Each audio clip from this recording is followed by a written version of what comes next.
Well. You're listening to Gloves Off with Professor Buitrón.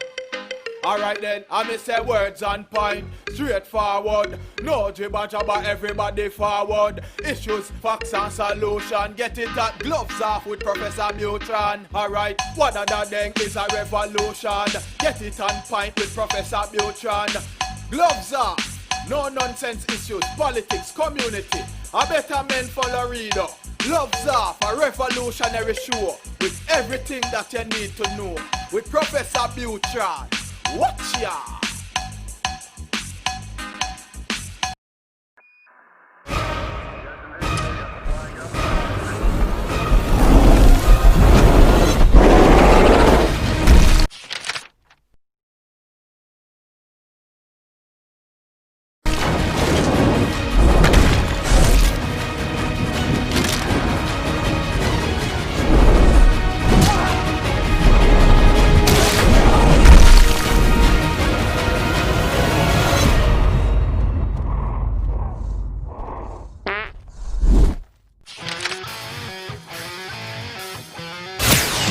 Gloves Off is always on point.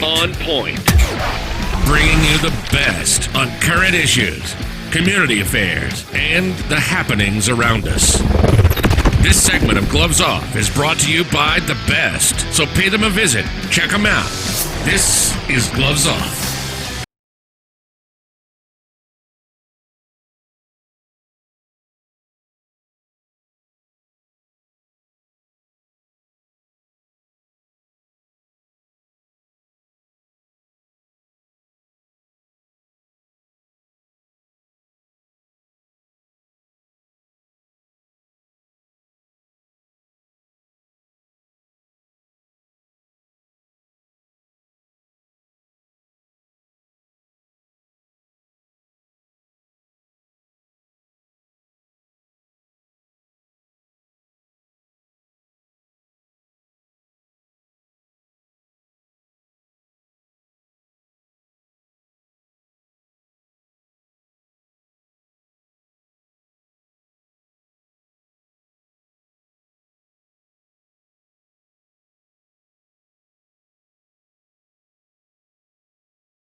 Back at you with Gloves Off, and I have a great friend, Rich Hale and Kenpo. We're going to touch base on a lot of things in the martial arts and what's going on and how people can train and a little bit of Kenpo. How are we doing today? Absolutely great. Well, no, I take that back. I tore a calf. How'd you do that? I was out trail running, and my wife right now is training for a 50-mile mountain run. Somehow, I thought I could do that still too. I was wrong. I'm just leaping up from one little rock to the next, and it felt like somebody stabbed me with an ice pick in the calf. So I'm relegated back to hiking and maybe running a little bit on the flats and downhill. But hey, it's been a great journey. Sure. And back in '94, I lost my tendons in my left hand, and I had 11 reconstructive surgeries. Okay? And at that time, I was third in the world in the super middleweight division. And they did a transplant of tendons from my calf here.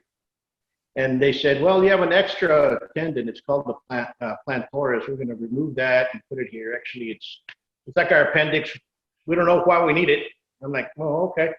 So they removed it, and now if I walk for long distances, I cramp up and I can't walk. I go, now what that plantaris was for. Well, they could possibly say, well, we found an extra.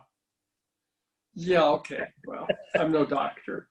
It's for something, and you put it, oh, it's just like your appendix. We don't know what it was for. I'm like, okay. Don't you always wonder about the appendix thing too? Okay. But now I know what it's for. Walking long distances. All of a sudden, my left cramps up, my calf cramps up, and I'm like, well, let's talk a little bit about how you've been doing with Kenpo and how's everybody in the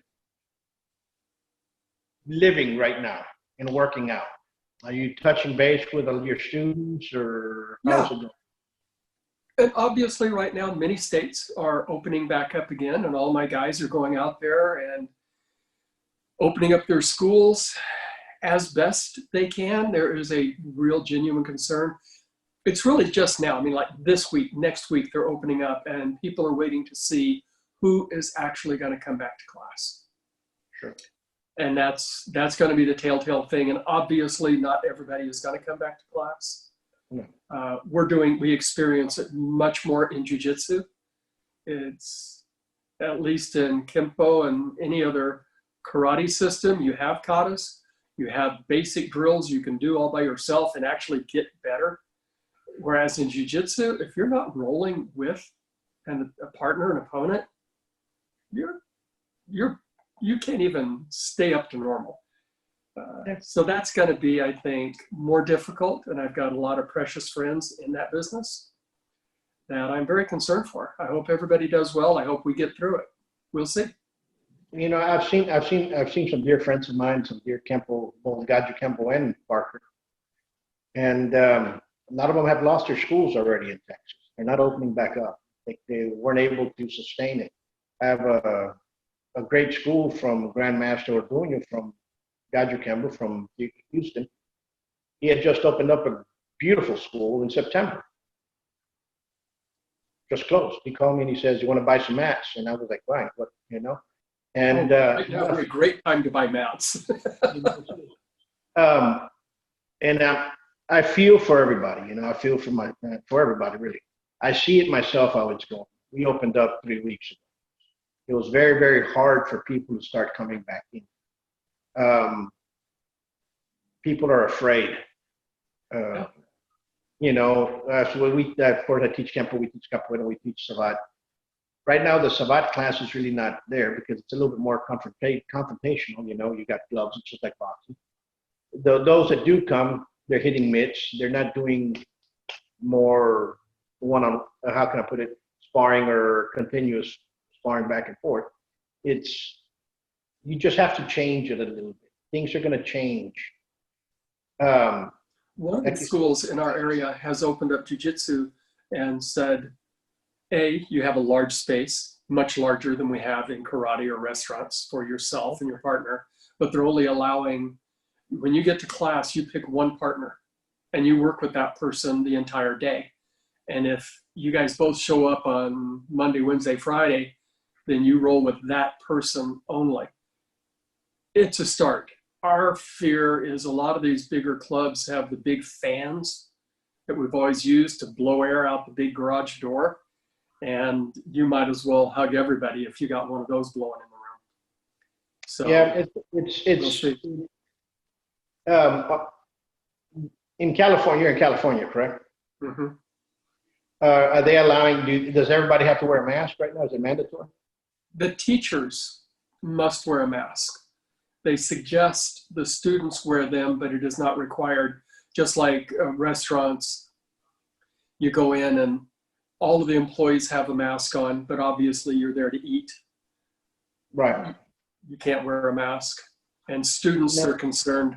They're the ones that are, as we know as teachers, do we work out as hard now as we used to as a student? No. I criticize how badly you're kicking as though I could actually do that myself.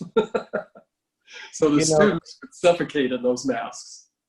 Absolutely. And I see that here. They have a rough time with the masks on. Texas kind of said, it's up to you. It's not mandatory, but you do have certain municipalities that were, just like Laredo, were placing fines if you didn't wear a mask.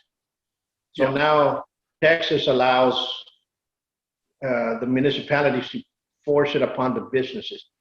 San Antonio is going to start at $1,000. So they'll fine the business if people are not wearing masks. How are they going to enforce that? It's going to be kind of hard. You know what I'm saying? I've seen these arrogant people. I hate to stereotype somebody, but this guy pulled up in his big black Mercedes. He got out and tucked his shirt in just right, and big guy. And he goes walking into Dunkin' Donuts, and you could just see, like, you tell me to put a mask on. Cracked me up when he turned his ass around and came right back out and got his mask. Because those little kids working in there would not sell him his donut without a mask. Well, yeah, So it's good they're holding their ground. It's going to change. Things are going to change. But on another note, what do you suggest folks to work on, especially in Kenpo? You know, of course, we have a forum. You know, an interesting article I was working on recently is based on questions that people make, and if actually even more comments some people make. Stuff like, well, so Kenpo is a technique-based system, right? And I go, no, it's not. It, just like most other major martial arts, it is a basic and kata-based system. Well, they lean forward and move in, and you go, but that said, we are a technique-driven system. So you have in the basics, obviously, you're standing there, punching, blocking, you're getting the rudimentary moves down. You go into kata, and you're learning how to put those into motion. But how do you convert that into a fighting situation? Kenpo techniques are unique in any art that I've studied. And I've studied a lot. I'm a black belt in Taekwondo. I've studied Goju a little bit. And I've studied Shorin-ryu was my original art that I first started in. And all of the self-defense techniques were more like 1 and 2 step sparring. Your partner didn't dummy as if he got hit. You didn't actually touch them. Whereas in Kenpo, we take those movements from our basics and our katas and our sets, move them into a technique, and beat the living hell out of each other. You will learn how to move. If a guy is punching you and you don't tuck that body part out of the way, you're going to get hit in it. So it brings that realism. So once we've done a lot of that, the techniques is what ties it together just short of a real fight. And obviously in our era, there was no shortage of, I remember once, not to talk about fighting all the time, but I did happen to get into this bar fight, but I didn't know it because the guy couldn't fight. And I still thought we were pushing and clowning and two drunks, you know, having fun. And then I saw the look on his face and he was all mad. And I go, hey, are we really fighting? I said, because if we are, I'm going to pick it up a little. He goes, no. And then so when I realized we trained so much harder in class and hit each other so much harder, faster, and consecutively that an actual street fight was a joke.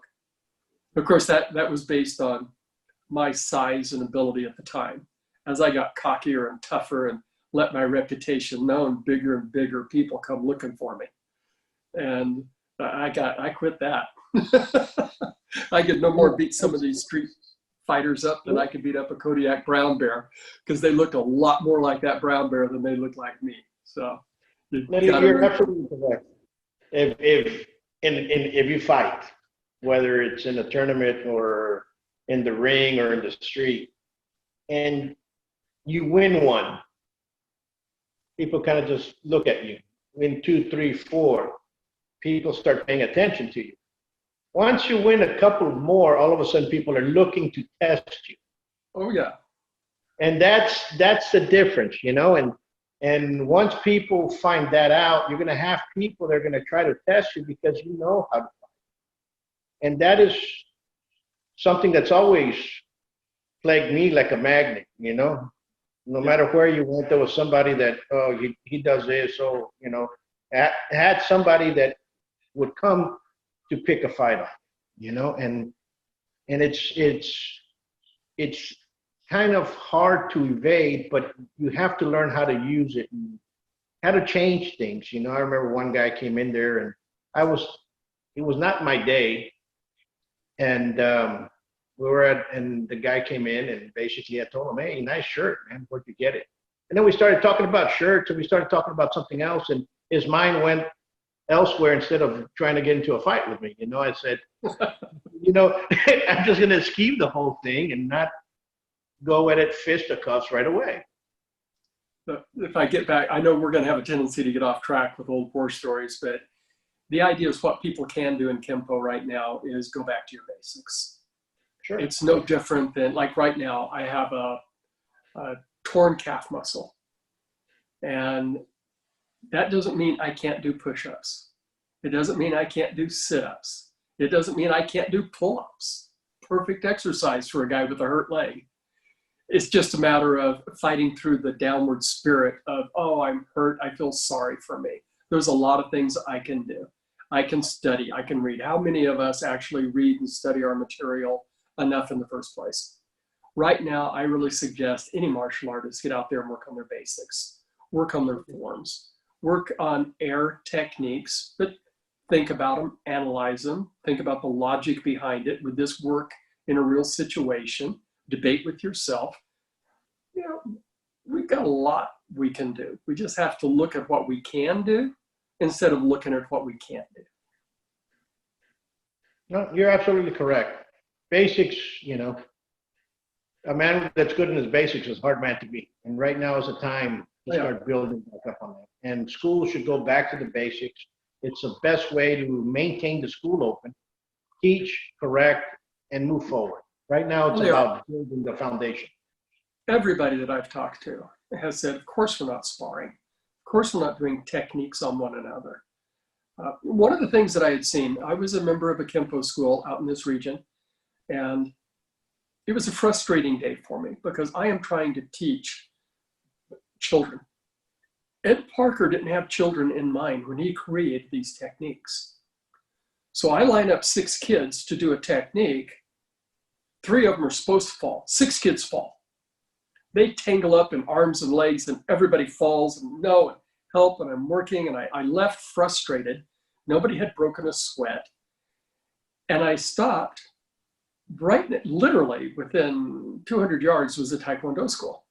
And these guys were doing squat kicks. It must have been a contest, but they're squat kicking and kicking and kicking and kicking and catching their breath and standing up and cheering and going on. And at the end of the day, they got a hell of a workout, a lot better than we did, because sometimes in Kenpo, we get mired down in the amount of material we have, the complexity of it all, the intellectual Kenpo concept, and they forget to train. I hope this is an opportunity for these people to get back out there and train.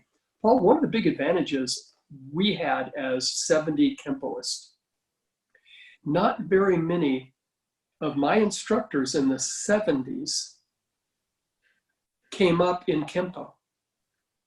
Yeah. My original instructor, Richard Callahan, was a Goju black belt, Shotokan black belt, hell of a fighter. Him and Tom Kelly and Benny the Jet would go down to Texas and find great fights. And then Ed Parker said, hey, Callahan, do you want to run a Kenpo school for me? He goes, I don't know Kenpo. Nah, it doesn't matter. You hit, you kick, you can fight. I'll have Huck Planis come by and he'll teach you the techniques and forms. So when I started taking it, we still had basics. We still did exercises and push-ups and squats and kicks and trained. That was at least half of our class. Then we had the material. Nowadays, they tend to go in there and do all material and no training. Yeah, no basics, no training. You're absolutely correct. And people have to come back down to their basics. I think it's around the way. It's a wake-up call to everybody. Start building those experience. And here's the story. Sad story, but it came out okay. One of my buddies came to me that owned a school. And we're talking about things, and I go, so tell me, how often do you wash your gi? He goes, well, I take it home every Friday, you know, if I need to or not. And I laughed and I go, man, do you remember when after every class you take that gi, you throw it on the mat and it goes whop, like a big wet rug hitting it. He goes, wow, yeah. I say, this is what's happened to Kenpo. If you can leave a karate class in a fresh gi, you haven't studied karate. You're absolutely correct. When I got into jiu-jitsu, because wow, that was the day. But now my jiu-jitsu gis, of course, are 5 times as thick and heavy, and you have that same good wet gi. And when you want to drop it on the mat, you want to hear that whop, and you go, man, I miss this. I feel good now. So maybe they'll get into some basics, and people will start getting an affinity toward exercise instead of an affinity towards knowledge alone as being their criteria to being a great martial artist. You're right. You're right. I know. Right, here goes with another one. No, but you're right on the basic. I mean, we all need them. I mean, Yeah, we do. here's a question. And you've been around, who besides Mr. Parker was the one that influenced you the most in Kenpo? Well, actually, Mr. Parker would be third in line. You know, there's so many guys that all it takes is for them to have one seminar and a fuzzy picture with Ed Parker, and they'll swear they grew up in his basement and they were like this, you know, they were tight. My first and foremost karate teacher was Richard Callahan. Always has been, always will be. He made me into a martial artist. He tolerated every bad aspect of my life, and he made me something. After that, I moved to Alaska and I met A.C. Rainey. A.C. Rainey took what Rich had built and built it into something more. After that came Mr. Parker. I loved the time I spent with him. I was greatly influenced because I must admit, if Rich or AC would say something, I would go, yeah, okay, you know, whatever. Ed Parker says something and you're hanging on every word. You go home and practice it forever, because if I'm ever in front of Mr. Parker, I want to nail it. And of course, Rich and AC were like, wow, wish you would do that around me. You'd be amazing. So he had a great influence. I think he had a great influence on everybody. When you consider the fact that he didn't teach everybody Kenpo in the 60s, 70s, 80s, but now hundreds of thousands of people study Kenpo because of the presence he had and the message that he left. So absolutely, my biggest people is Rich Callahan, A.C. Rainey, Ed Parker. Rick Hughes is another person who is my big brother. He's never really been my teacher, but as a big brother, he's always kept me on track. And when he says and does something, he's one of the best Kenpoists in the world. His knowledge, his physical ability, though he's a little older, somewhat like me and yourself, but he still has it. Tony Martinez, Senior, is another great and dear friend, a mentor to me that I just, you know, if I can live my life and be loved by as many people as him, for half as many people as love Tony, that'd be a great place to be. And then it goes on. I mean, there's so many people out there who have been a great influence, not just seniors. You know, Frank Trejo, senior to me, certainly, same age as me, a great inspiration. But there's also people that are younger than me and have been in Kenpo for half as long that have shown me things that I never imagined. Sure. It's all encompassing. Absolutely. You're right about that, because Kenpo's a huge family. You're always going to be learning.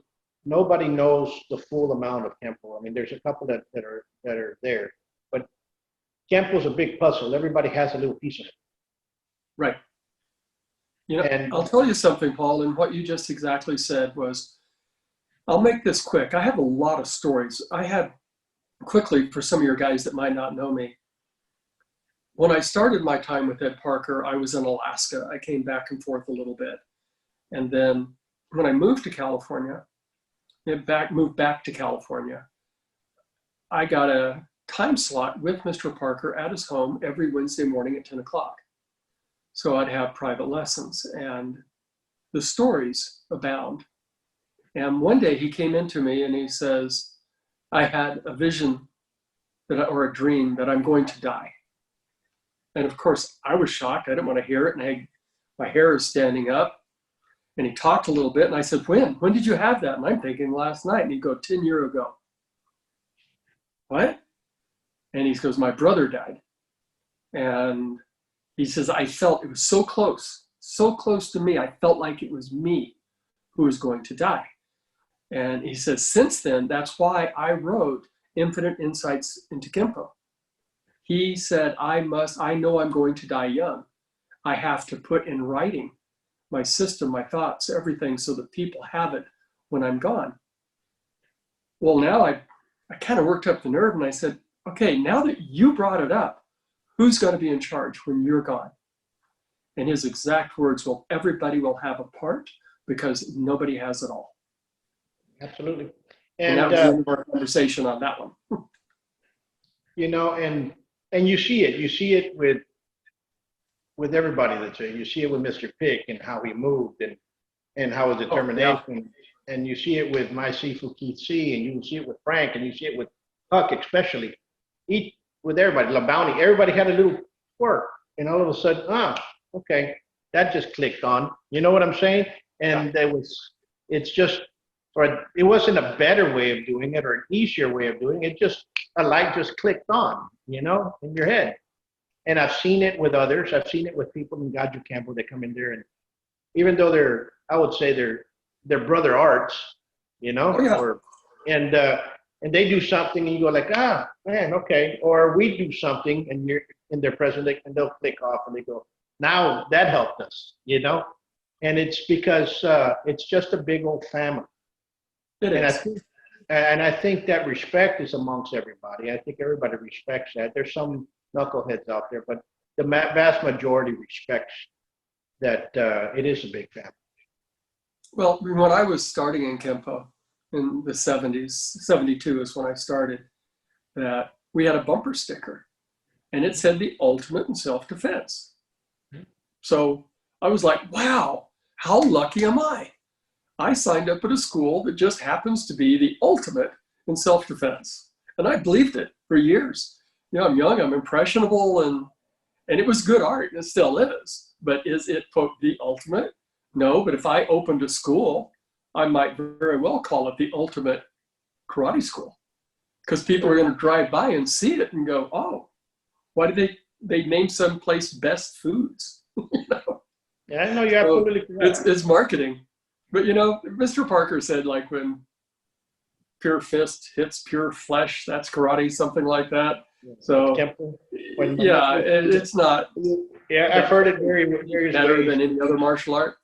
You know, I just had an interview the other day with somebody on a martial arts magazine, a buddy of mine, and we were talking about that kind of stuff. And it was that Kenpo itself doesn't differ from any other martial art in how anything is applied.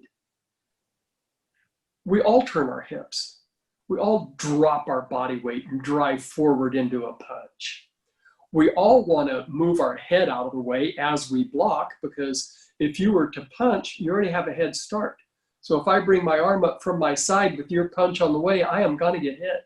The only chance I have of not getting hit is while your fist is moving 24 inches or more, I move my head over a couple inches. Everybody does that. The biggest difference in Kenpo is Mr. Parker systematized it. So he put it in there in such a way as it's called marriage of gravity, and it's called backup mass and obviously torque. So you can talk to a student and say, okay, your technique is good, but you lack torque. You need to twist your hips. When I started, in every system I studied outside of Kenpo, it was always make like this, do this way, watch me. No, wrong, watch again. And most people say, oh, I need to see, but that's why they called Mr. Parker the magician of motion. You can't really see. That's what makes a magician a magician. You can't really see what they're doing. They trick you. So if I'm watching a guy perform a perfect karate or jiu-jitsu technique, I miss most of what happens. I do this in jiu-jitsu. I watch a video. One of the greatest instructors on the planet is a man by the name of John Danaher. I got all of his videos. It'll take me my lifetime to get through them. But I watch it, I got it. I go out with my guys and I try to do it and I fail. And I go back in and I go, what? And I watch the video and I realize I missed key elements. So I go back, I'm a little better, and I look at the video again, I missed other elements. You can't just look and see. Mr. Parker has it broken down in such a way is if you take the time to read it, to study it, it will enlighten you into all these things that you've been doing wrong. Not everybody wants to study that way. I had a guy in Alaska very quickly. This guy came in and wanted to study karate. I talked to him for 2 hours. He called me and said, Mr. Hale, I really appreciated you. You definitely sounded like you knew what you were talking about, but I'm not going to pick you. I'm picking this other guy. And I go, I got to ask, why? He goes, I just passed the bar exam. I don't want to study. All I want is some guy to tell me to hit, kick, and punch, and I just do it. And I said, I have a guy for you. So not everyone learns and appreciates and enjoys the same thing. So Absolutely. this And is my art. Other people have theirs. You know, I see it. You know, I was very fortunate to grow up with Keith C. and meet everybody around. You know, and Now, when you say Keith C., a lot of people don't know who you're talking about. a lot of people don't. You might, but some others might not. To tell the audience. Yeah, and Keith C. was my chief when Keith C. was from Hawaii, and in '94 All the he good ended ones up are from Hawaii. and he ended up going underneath Mr. Parker, and I think he's up here somewhere.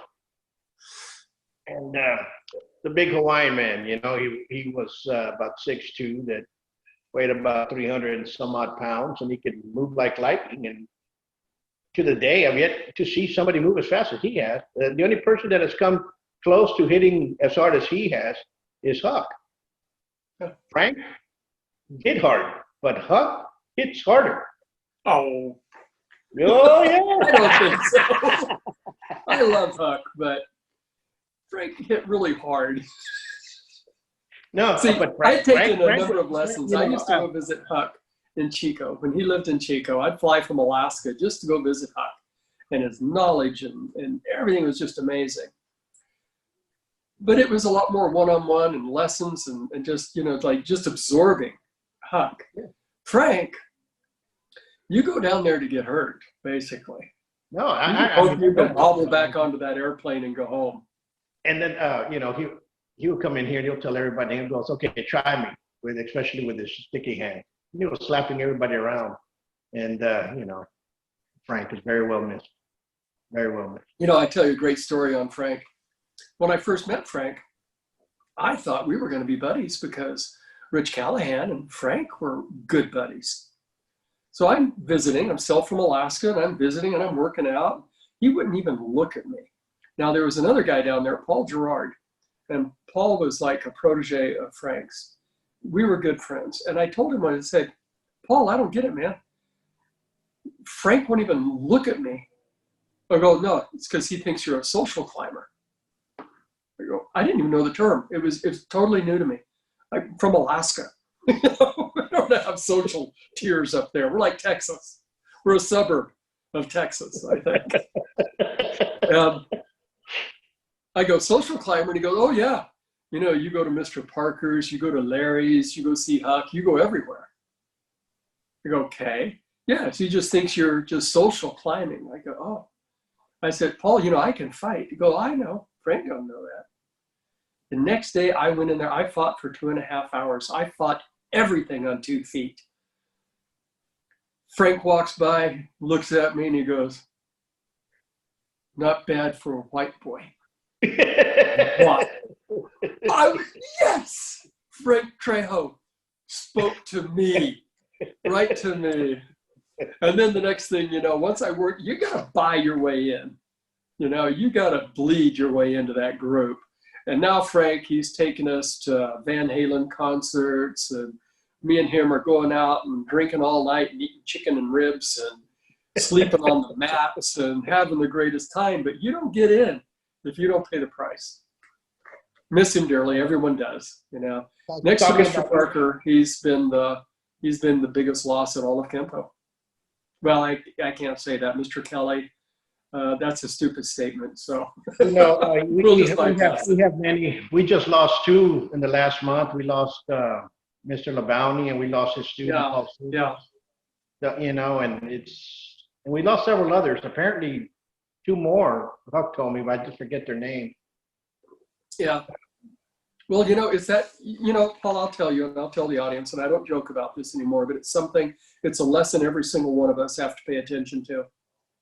A long time ago, 15 years ago, I was telling a buddy of mine, I said, I'm going to be the most sought after person who ever studied with Ed Parker, for seminars, for everything. I'm going to be it. And they're looking at me and they're thinking, man, you got Frank, you got Huck, you got some people out there. How in the hell are you going to surpass them? I said, I'm just going to wait for these old fat sons of bitches to die. And when they're all gone, I'm going to be the only one who ever studied with Ed Parker. And, maybe it's a little bit of bad taste. And I'm saying it for this purpose, you guys. There's other people, a very, very dear friend of mine, Sean Kelly down in Florida. Years ago, we got together and said, look, are we going to be the example of the guy that dies of a heart attack at the airport like Mr. Parker did? Now, Mr. Labonte, obviously that wasn't his case. A lot of people, it's not their case. And even people who are apparently overweight, that doesn't mean they're unhealthy. But many people don't train. They're living on their laurels. They hook their thumbs in their belt and they walk around and criticize what other people do. A true martial artist will do what they can to the best of their ability to the day they die. So we got to remember that, because if you don't train, you will die. You're going to die anyway. You're going to die sooner. It's how you're going to die. It's how you're going to die that matters.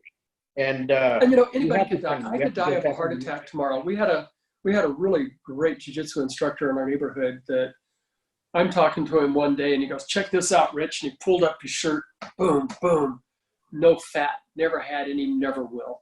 He died of a massive heart attack a year later. And, anybody could die. There was that old runner that died after he wrote a book about running, and people see, but how many people die every single day in America in a Lazy Boy recliner? Just a Lazy Boy, not even another brand. Many. We had we became good friends, more like brothers. She was Gajo Kenpo. He was a grandmaster at Gajo Kenpo. His name was Michael Blea out of New Mexico. Gajo Kenpo, I've heard of that. Is that a it's kind of martial art? Is that something I should be It's something that's found out of Hawaii, just like Hawaii.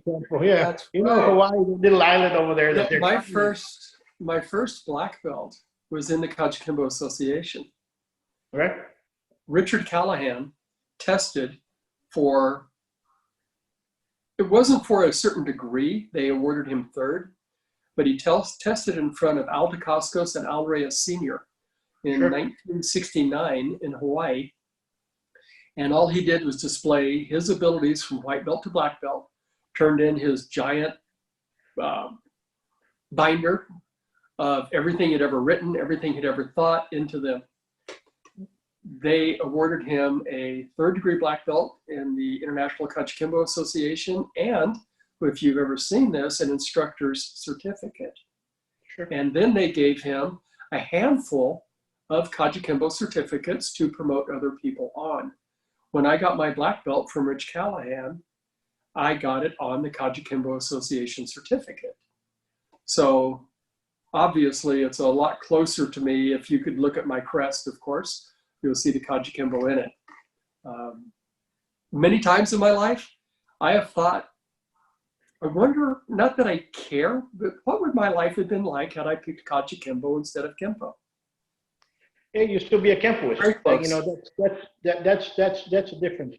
What I was getting back, Michael Blea, we became very great friends, great athlete, great Who is guy. Michael Blea. Yeah. And massive heart attack. The person that was fit, he had just come. He would do marathons. He would do, a bunch of stuff like that. Well, this jiu-jitsu instructor died of a massive heart attack at the school, and at the hospital, the doctor said that could have happened on the operating table, and we couldn't have saved him.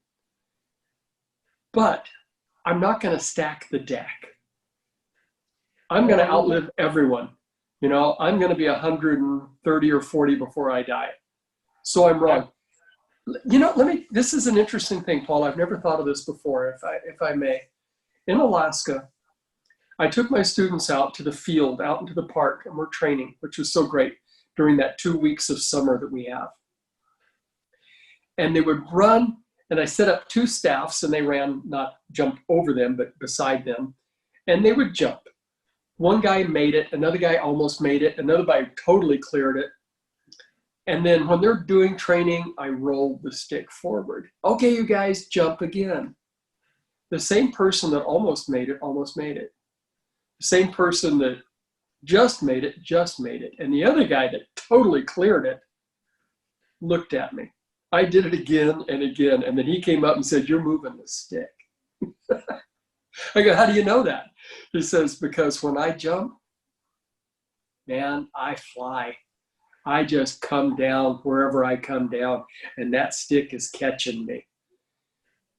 The other people that almost made it, and I moved it 4 feet, and he still almost made it. The one that barely made it made me more mad than the guy who almost made it, because he just made it every time. Well, on physical fitness and longevity, I look at it as I'm shooting for the moon. I want to be the longest living person on the planet. So mentally, I have that side taken care of. I'll never quit. Physically, I could die tomorrow, but I'm not going to sell myself short. I'm going to fly.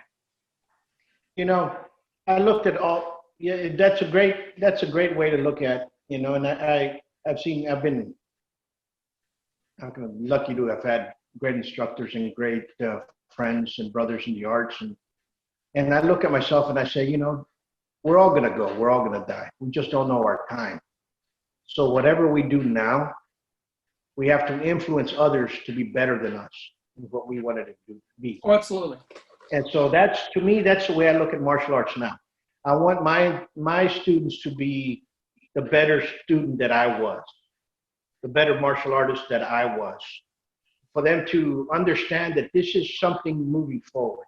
I tell some parents now, because the parents come in there, and it's usually the hobby martial artists, you know, they come out here and mom has to go do her nails and shopping, so they need to put little Billy in a place. Of course. And then you're like, okay, you know, well. Oh, people do that? Yeah, they still do that. And then you got the guys that come out here and they just want to learn everything in 1 week, and it's not going to happen. So I basically tell the parents now, and I go, look at it as their education, because they can actually take this and use it as a vocation in the future. You know, when you talked about having somebody that was better, that your goal is to create someone better than you. I've done that. And when I mentioned John Danaher earlier, he's a student of Renzo Gracie, and he was being interviewed, and he goes, well, the mark of a great instructor is create something better than yourself. And for people to have the humbleness to be able to actually say that. How many people with the last name Gracie is going to say, I've created somebody better than me? And in my case, it's obvious I've got a guy who's better than me, not Ned Parker's Kenpo, but a greater, more expansive martial artist. And we should be able to do that. I mean, every parent, can you imagine a dad that says, you know, you're a pretty smart kid, but you're not as smart as the old man. You're going to do good, but you're not going to do as good as me. You know, I'm the head. I don't want to insult any occupation, but I'm the head this, and it's not very high. And then the kid goes on to cures cancer, you know, and now the father hates him because he's so good. No, you've got to embrace that. That is truly, it is absolutely my goal. That's the goal. I want all of my people to be better than me. You know, there's a great guy, Angelo Colato. Angelo is absolutely one of the best Kenpo guys on the planet. Really good. And not just at what he does, but how he can teach it and everything. And his son, AJ, we were talking, and he goes, you know, Mr. Hale, my dad was trying to give me everything it took him 40 years to learn in 20 years. so that by the time I'm his age, and I go, AJ, man, and I just hugged him. That's a real dad. Now, in this case, it is AJ's actual dad, but every true martial artist with every student looks at him like flesh and bone. You want them to do better than you. Years ago, I had a team that I took to the state in Golden Gloves, and we did very, very well. And I was talking to the boxing commissioner of Texas. His name at that time, the boxing commissioner at that time was Dickie Cole. Great fighter in his day, knew boxing left and right. And he says, you know something? And he called me, Coach, you know something, Coach? I want you to realize this. Because my guys had won the Golden Gloves. He goes, the parents are never going to thank you. And I was just listening to him. He goes, but they'll talk about you if they lose. But if they win, they learned everything about fighting out of the womb. And I kind of just looked at him. And through the years, taking people to compete and stuff like that, that's what I started realizing. You know what? He became a natural champion, became a champion of this, became a champion of the United States, international champion, and so on and so forth. You weren't the one that taught him. He had all the natural ability left and right, But the instant he lost, you didn't train him fairly. You didn't train him well enough for this fight. Understand what I'm getting at? Huh? Totally. I don't know if I can find this picture, but okay, I did. Now, I was in Chile, Santiago.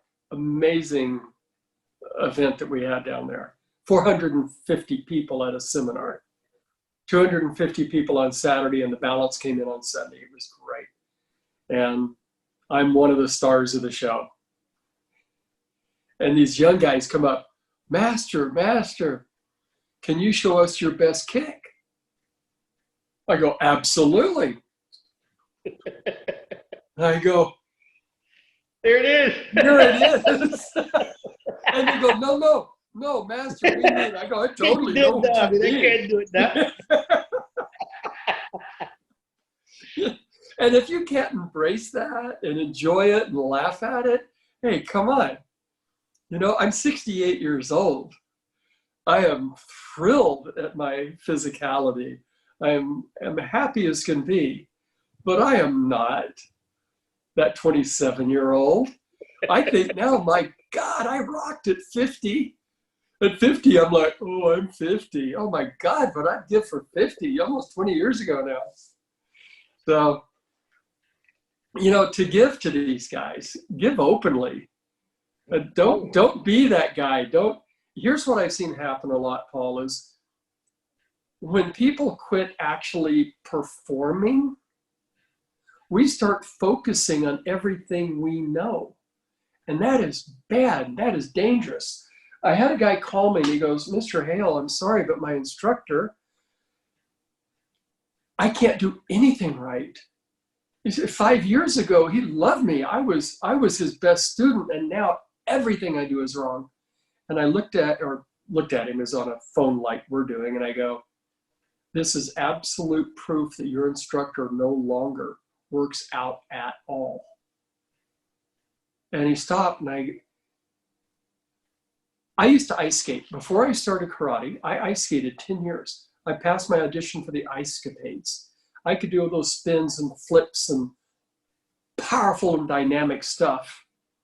To this very day, I can see me launching myself into the air, pivoting, landing, hitting a spin, locking the motion, perfection.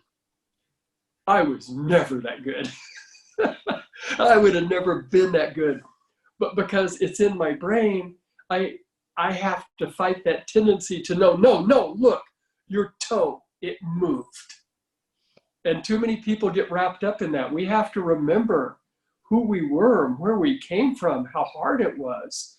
And now people can go out there and we can watch them and go, wow, you're way, way better than I was at your level, and appreciate it and build them.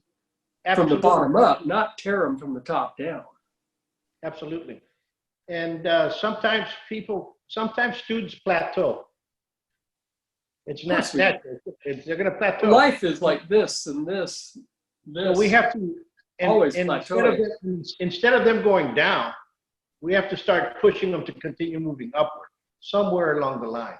No, I Because believe in a plateau. It's like, hey, dude, kick back, relax, have fun, enjoy yourself. Here's what I found in the martial arts through all of my years. If you are really in love with the martial arts, I can't beat you away from martial arts with a baseball bat. But if you don't like it, this happened to me in my school in Ventura, California. I was real new. I didn't know my way around. I just moved here from Alaska. And a guy came up to me and said, well, Mr. Hale, I'm quitting. Oh, why? I've moved. Oh, where? He says, I moved to Camarillo. And I go, okay, man, I'm going to miss you. I really like this guy.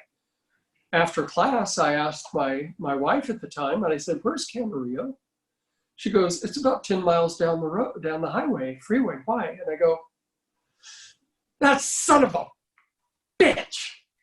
I drove 100-mile round trip every single class for 4.5 years. I lived in Big Bear Lake. My class was in San Bernardino. It's what I did. And this guy quit because he couldn't drive 10 miles. Ride was 10 miles on a freeway. And that's it. You can't make those people stay.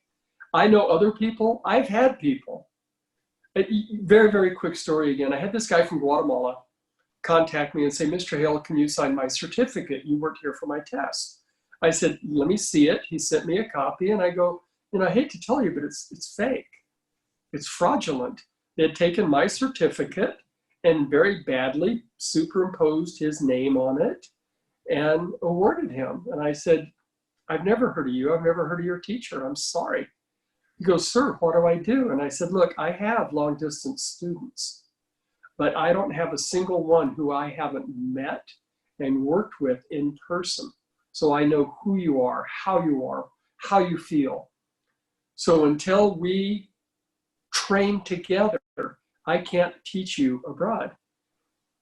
And 2.5 years later, he wrote me and said, Mr. Hale, I've saved the money. I want to bring you to Guatemala. 2.5 years to save $500 to get me to Guatemala. And the guy, when I got there, he reminds me of me in 1972.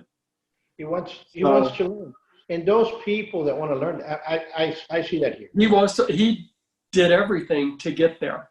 I've had other people, total opposite. I have a police officer from the town of Alice. He drives up here twice a week to learn, before COVID. Well, you're obviously not a Democrat. You're not allowed to have police officer friends. And he comes up here to train twice a week. Now I haven't seen him for the last 3 months, but he says he's going to start back. Probably busy. But, yeah, sorry, Paul. It happens, but people that want to learn are going to drive. Period. Yeah, they're going to do it. They'll do any and everything they have to do it.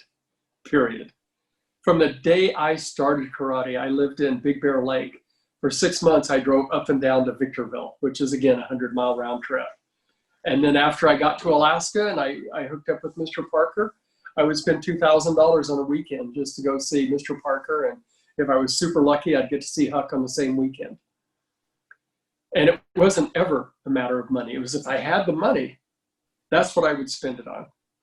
Absolutely. And it's no harm against people that aren't into it that much. I mean, gosh, there's people out there, there's ultra runners, people that are incredible and amazing, and musicians who have spent more time in the studio than I have chasing their art.